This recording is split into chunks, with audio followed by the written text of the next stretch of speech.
Today on the TMZ Podcast. Hello and welcome to the TMZ Podcast. I'm Charlie Cotton and joining me today is newsbreaker lovemaker Deven Rall. You're fired up today. You're loud in these headphones. I'm feeling good. Maybe your volume's turned up too high. Maybe. I don't know what's going on, but thank you for having me. Absolutely, man. I was just saying to you pre-show, I'm actually into these stories today. These stories... Why do you have to say actually? You're not normally? Because sometimes, there's just not that much news out there and you're trying to figure out what will fill the show. But today is unlike any other day. I love it. Let's get into it. Prince Harry won't say if he thinks the king is going to be okay, which is interesting. Yeah, I guess. Hopefully he's okay, right? Well, hopefully, but his son... Oh, so now he's not talking all of a sudden. Yes. Oh, interesting. Northwest draws a picture of Kanye's wife, Bianca Censori, in which Bianca is almost naked. Yeah, I have a lot to say about this one. Our almost news today could be called the only news that matters, in my opinion. I know you sent multiple emails this morning to the desk about it. I know. I'm very, very into it. But to begin with, Taylor Swift, she donated $100,000 to the family of the woman who was killed in the Kansas City shooting. That's amazing, right? That's amazing. That's amazing. Yeah, and I think she on the GoFundMe even put like a little note saying like sending my deepest sympathies and condolences in the wake of your devastating loss. With love, Taylor Swift. Very sweet. It's very, very sweet. I don't know if she had to say, look, it came from me. I just think anonymous donating is probably more noble than calling it out and trying to get praise. But yeah, that's regardless, true. That's true. Regardless, it's very, very nice. So she is just continuing to be the good guy while more stuff comes out about Travis being a bit tone deaf. Yeah, I know. Me and you, I've came more to your side, but me and you on this issue, kind of in the beginning at least, were on kind of opposite ends of the spectrum. How so?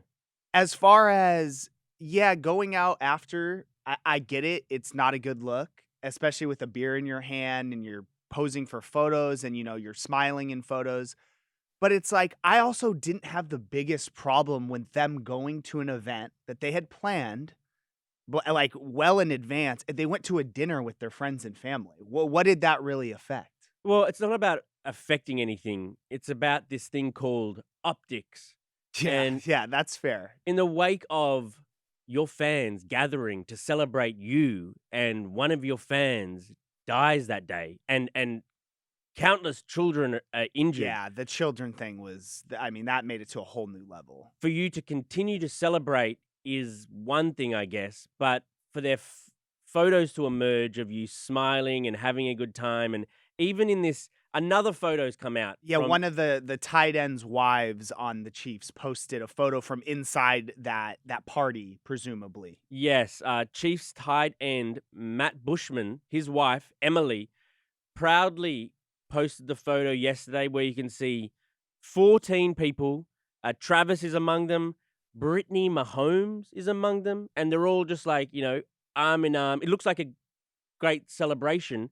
It just seems in hours after this horrific thing that has become worldwide news at your parade for your Super Bowl and one of your fans got killed, I think it's in poor taste to be taking photos and getting further drunk. If you're gonna do it, okay, just why take photos? I think my issue more on this is kind of what you're saying is the optics of it. And again, like these guys have, not saying that this is any excuse by any means, but just putting myself in these guys' shoes. They just won the biggest day. It's the biggest day of most of their lives. They have been partying and drinking for 2-3 days straight. Not that that's an excuse. And they were going to obviously go and spend time with their family and loved ones. And maybe it wouldn't have been as big of a celebration. But I think who I blame the most in all of this is there's got to be someone, especially for Travis and Patrick, and even just the Chiefs organization, that this is their whole job. And they're the ones who are like supposed to be looking at optics and looking out for them. The fact that they know they're the two most famous people in Kansas City. In NFL, probably. And in the NFL, and they're so recognizable. The fact that this happened, and obviously it's up for debate whether or not they knew the severity of the situation. I would guess that they probably did, but that they wouldn't be like, hey guys, going out to this public restaurant, being photographed is a terrible look. How about you guys just all go back and celebrate, at home where there aren't cameras and photos, Right. and you guys aren't out smiling. So my blame partially is on them. I don't know. I'm very conflicted. I kind of feel like with this story. But to the unknown PR agent at the Kansas City Chiefs, their job's on the line right now. Oh, probably. they should be fired immediately. And this is a prime example. It's like, look at what Taylor Swift's PR is doing. Oh, 100%. Amazing. Not that I'm saying that they're trying to turn this, tragedy into a PR move, but it's like she's coming out of this, donating hundreds of thousands of dollars. And, as far as, I guess Travis tweeted, and as far as we know, no donations or anything. Not that like I'm trying to like shame someone into donating, but it seems optics wise, she's doing all the right things. He's doing all the wrong things. And they kind of timed up Travis's tweet saying how heartbroken he was while he was in the venue at the bar drinking. How heartbroken, sending prayers, whatever. So it's just like, come on, man. Yeah. Taylor's over in Australia right now in a little city called Melbourne. And she actually played last night her biggest show ever. Really? At my home football ground. How many people? Do you know? Like nearly 100,000 people really? fit in there. That's crazy. You got to come to Australia with me. No, I really want to get down there. But you should. never even go back. I know. Because I got to do the podcast. Yeah, that's true. We need you in this building. Right. Okay, on to our next story. Prince Harry. He did an interview on Good Morning America, and there were some very interesting sound bites from it. Namely, when the journalist asks him about his father's health, and he's not really able to answer that question. Let's have a listen to some of that interview now. How was that visit for you emotionally? Look, I love my family. The fact that I was able to get on a plane and go and see him and spend any time with him, I'm grateful for that. What's sort of your outlook on his health? That stays between me and him. An illness in the family can have a galvanizing or sort of reunifying effect for a family. Absolutely. Is that possible in this case? Yeah, I'm sure. Throughout all these families, I see it on a day-to-day basis. The strength of the family unit coming together. It can have a reunifying effect when someone's going through a health battle.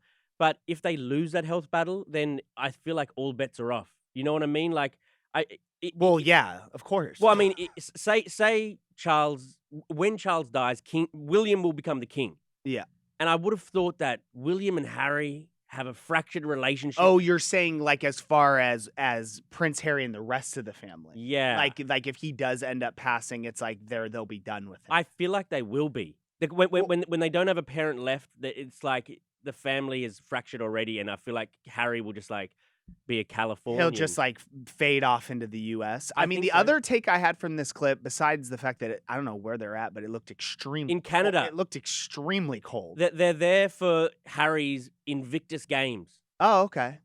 But he's finally learning. Hey, man, family business is family business. Yeah. Stop just talking with us and then going out and spilling everything. Like, clearly he's finally learned that, like, if he is going to repair this relationship with his family, probably stop talking about the family's personal stuff. That's true, but instead of saying, that stays between me and them, couldn't he say, look, he's been going through something, and we really hope he'll be on the mend. You know what I mean? Like something positive, a positive spin rather than I'll answer everything, but I won't answer the thing about my father's health. Makes you think that maybe things that are pretty grim. That's one way to look at it.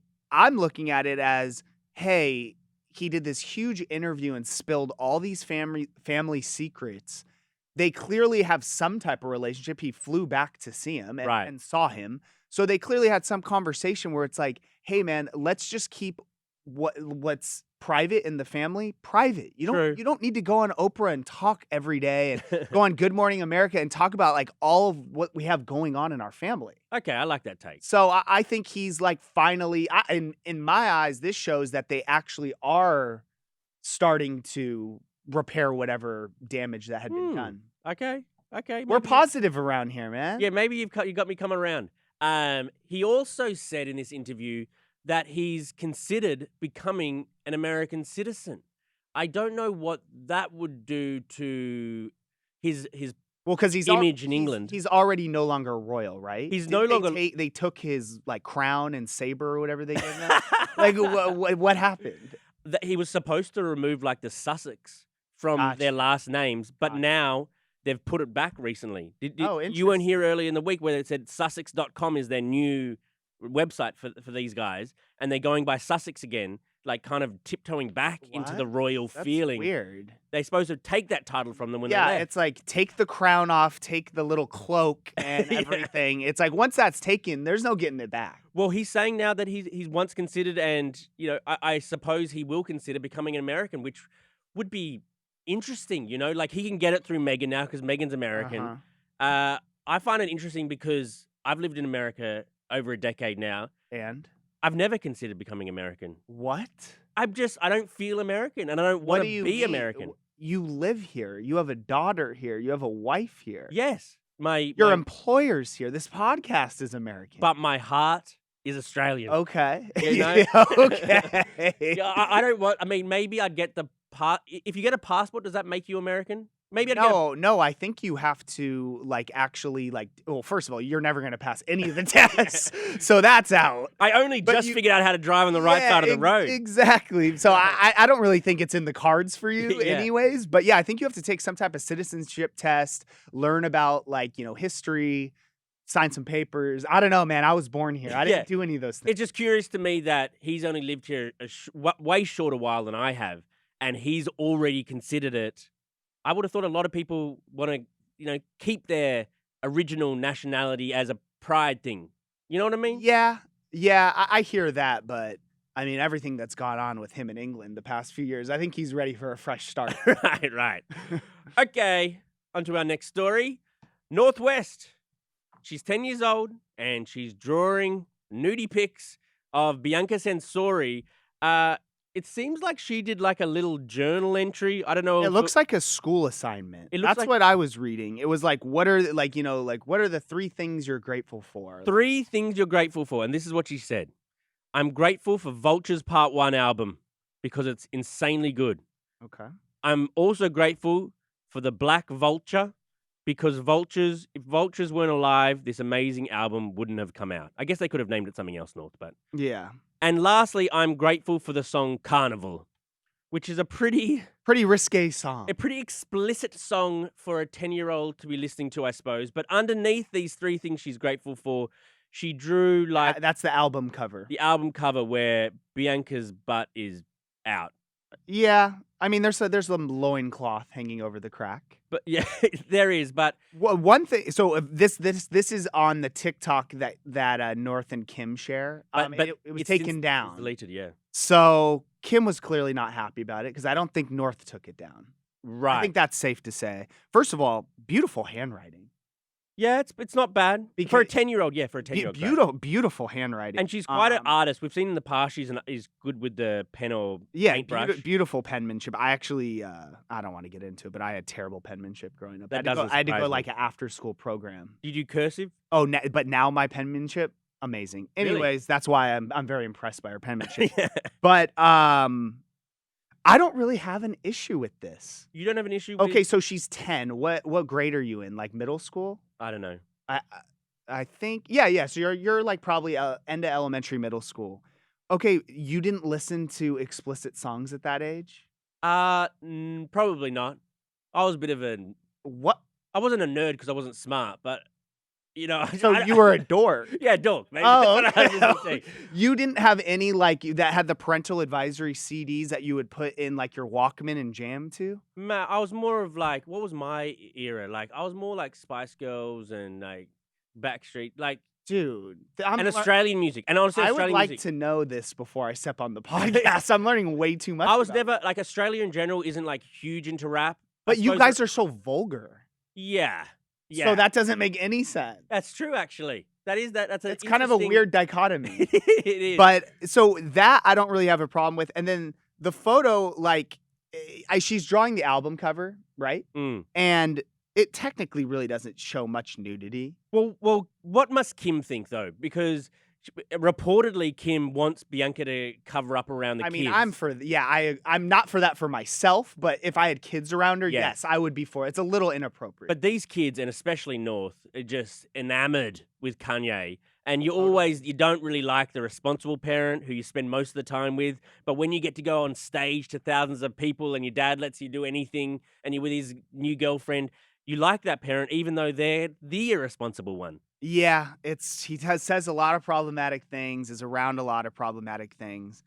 I don't think drawing in a notebook is that big of a deal. I used to, at 10, probably draw boobs in my notebook. I turned out okay. Yeah, I mean. Yeah.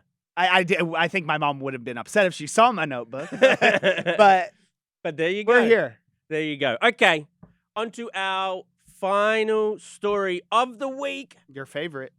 Almost news. So, you might be familiar with this ChatGPT thing that took over the world by this company called OpenAI. Well, OpenAI has a new platform called Sora, and it is incredible. You type in whatever text you want, and they will spit you out a 60-second video which looks like it could be real. How quick does it make this? Like instantly, bro. Really? Because I saw some of them, like it was two dogs podcasting. That could be us. I mean, we are two dogs podcasting. yeah, but, two dogs. Two dogs. Yeah. But I also saw like the woolly mammoth running in the snow. Right. I mean, you can do anything. They had like California back in like the gold digging days, like a drone shot of it all, and it looks like movies again are totally transformed by this. Video games, like I know people were always upset about the AI stuff a little bit. You seem on the positive end of it, but like, obviously it's like if you could do this, like whoever is animating these things, why do you need them anymore? Well, you don't. That's why the actors strike, and the writers strike, because they knew that this was coming. And like, disinformation is going to be crazy because it's indistinguishable what is real and what is fake. Looking at this platform, it just came out yesterday. You won't be able to tell if a video is real or fake because they'll be able to make Biden seem even older. Yep. And also, if a real video comes out, someone will have plausible deniability that like, this is a fake. This is from... That's Sora. That's Sora. Yeah. So it has just crazy ramifications. I don't know how it's going to upend. Is it free? Are you able to do this free, these videos? It launched yesterday, and thus far, only like a select few artists and filmmakers and creatives are allowed to use it. But like soon, like ChatGPT eventually became, it'll be available to us all. I hope there's some restrictions on it where you can't do like... I hope there's not too many restrictions. You can do anything. I could get pretty creative with Sora, let me tell you, in the privacy of my own home. Right. You pop on the Google like glasses or whatever. It gives you a 1-minute clip. That's all I need. That is hilarious, bro. Well... But no, it is a lot of layers because it is scary on a more serious level. Right. I mean, yeah, there'll be no need for us to be sitting here. You'll just do like a handsome dog and a handsome other dog doing the podcast together. Yeah, love that. And that'll be it. We'll all be out of jobs. I mean, the future. The future is here. The future is here. This is crazy. It's insane. Okay. Thank you for joining me today, Deven. Of course. Anytime. And we'll see you guys here next week. Thank you. Bye.